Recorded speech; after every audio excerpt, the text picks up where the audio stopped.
जब विवाह होता है आपके तो स्त्री 7 वचन मांगती है पुरुष से, मांगती है।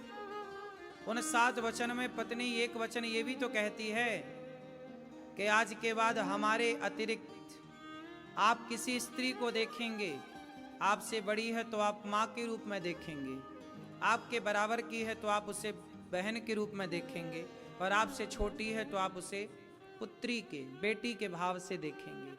यही तो 7 वचन में पत्नी मांगती है अपने पति से कि आप हमारे सिवा, अब हम आपकी अर्धांगिनी हैं, हमारे सिवा आप किसी नारी को स्त्री भाव से ना देखेंगे, मां बहन और बेटी के भाव से तो आप देखेंगे। यही तो मांगती है। आज से आप किसी पराई नारी की ओर ना देखेंगे। लेकिन कहां स्त्री की बात पुरुष मानता है। यदि स्त्री की बात ही पुरुष मान ले तो भी पुरुष का कल्याण हो जाए। वो 7 वचन सुन लो।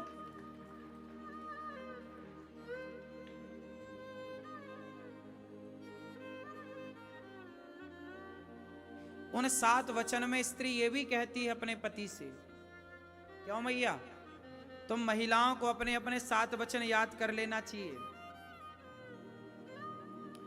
स्त्री 7 वचन जब मंडप के नीचे पति से कहती है तो पत्नी ये भी तो कहती है कि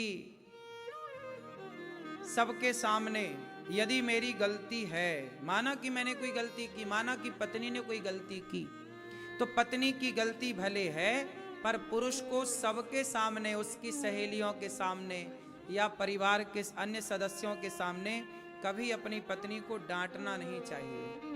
डांटना है तो अकेले में डांटो, समझाना है अकेले में समझाओ, भले गलती है पर 4 लोगों के बीच में आप अपनी पत्नी को अपमानित ना करें। उसकी सखियों के साथ, उसकी सहेलियों के साथ, उसके या आपके ही अपने परिवारी सदस्य बैठे और आपने भरी सभा में अपनी पत्नी को डांट दिया, ये गलत है। 4 लोगों के बीच में पत्नी का अपमान ना किया करो, क्योंकि पत्नी आपकी अर्धांगिनी है, उसका अपमान आपका ही अपमान माना जाएगा। हम पत्नी का सम्मान करेंगे तो हमारे आसपास के जो और लोग हैं परिवारी, वो भी हमारी पत्नी का आदर करेंगे। हम ही पत्नी का सम्मान नहीं करेंगे तो और लोग क्या करेंगे। सम्मान देने से सम्मान बढ़ता है। और ये 7 वचन में एक वचन है। पत्नी ने पहले वचन लिया था, फिर कहा था कि आप वचन मानो तो मैं आपकी वामांगनी बनूं, तो मैं आपकी अर्धांगिनी बनूं, वरना नहीं बनूं। तो आपने बोला यस, तब फिर आप काहे मुकुर रहे हो। स्त्री का एक वचन ये भी होता है 7 वचन में कि वह अपने पति से कहती है कि हमें कोई भी काम करो, प्लॉट लो, प्लॉट बेचो, जमीन लो, जमीन बेचो, व्यापार करो, बिजनेस करो, कुछ भी करो, एक बार पत्नी से सलाह जरूर लेना चाहिए। क्यों? पत्नियों को भी पति को बेस्ट, परफेक्ट, अच्छी सलाह देनी चाहिए। और आजकल आदमी ना पत्नी से कुछ नहीं पूछता, पूछना चाहिए।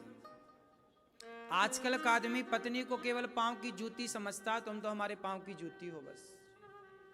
एक जो पत्नी और पति जो साथ में जो बराबर की बराबरी है ना, वो दिखाई नहीं पड़ती अभी समाज में कुछ जगह। पर पत्नी से पूछना चाहिए। जब भी कोई निर्णय लो तो पति पत्नी बैठो, डिस्कस करो, तुम क्या कहती हो इसमें, और हो सकता है कि और अच्छा विचार मिल जाए पत्नी का। हमारे यहां स्त्रियां भी बहुत बुद्धिजीवी होती हैं। स्त्रियों के पास बहुत दिमाग होता है, समझ होती है, विचार होता है, लेकिन पुरुष उसके विचार को बहुत छोटा मानता है कि यार तुम्हारे पास तो बुद्धि ही नहीं है। लेकिन कई बार बुद्धि स्त्री की पुरुष से ज्यादा कामयाब होती है। इसलिए स्त्री बुद्धिमान ना होती तो सारे डिपार्टमेंट भगवान स्त्री को काहे देते। पैसे का पूरा कार्य लक्ष्मी जी को दे रखा, लक्ष्मी माता। खाद्य पदार्थ पूरा अन्नपूर्णा को, अन्नपूर्णा माता। विद्या चाहिए तो सरस्वती माता, शक्ति चाहिए तो दुर्गा माता। आदमी के पास बचा क्या, तभी तो तांडव कर रहा है आदमी। सब स्त्रियों के हाथ में है पूरा पावर। नहीं, विद्या की देवी सरस्वती, धन की देवी लक्ष्मी, शक्ति की देवी दुर्गा, खाने पीने की देवी अन्नपूर्णा, है ना, पानी गंगा के पास, यमुना के पास। तुम्हारे पास बचा क्या? बोलो।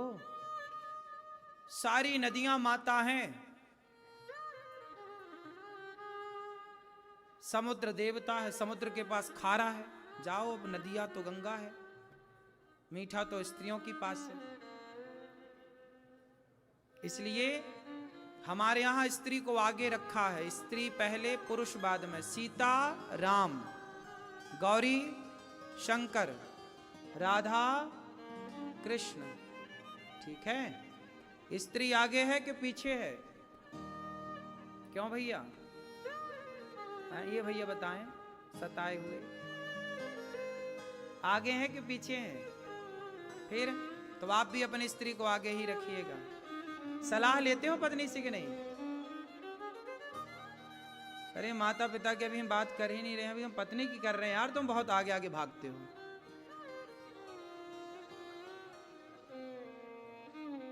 नहीं, माँ बाप की सेवा तो प्रथम है, माँ बाप की तो प्रथम करना है।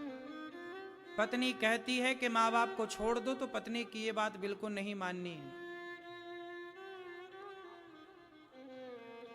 अब तुम यहीं लड़ लो।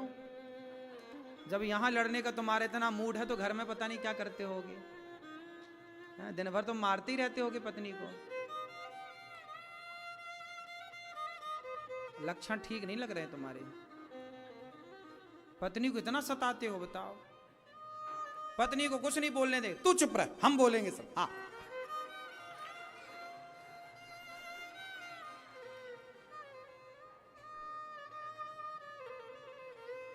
अरे मजाक कर रहे हैं दादाजी, परेशान ना होइए। कथा में ये आनंद है अपना, इसी बहाने ये सब सीखेंगे। पत्नी का सम्मान सारे सज्जन पुरुष को करना चाहिए, पत्नी की इज्जत करना चाहिए, पत्नी का आदर करना चाहिए। और बहू को अर्थात पत्नी को भी।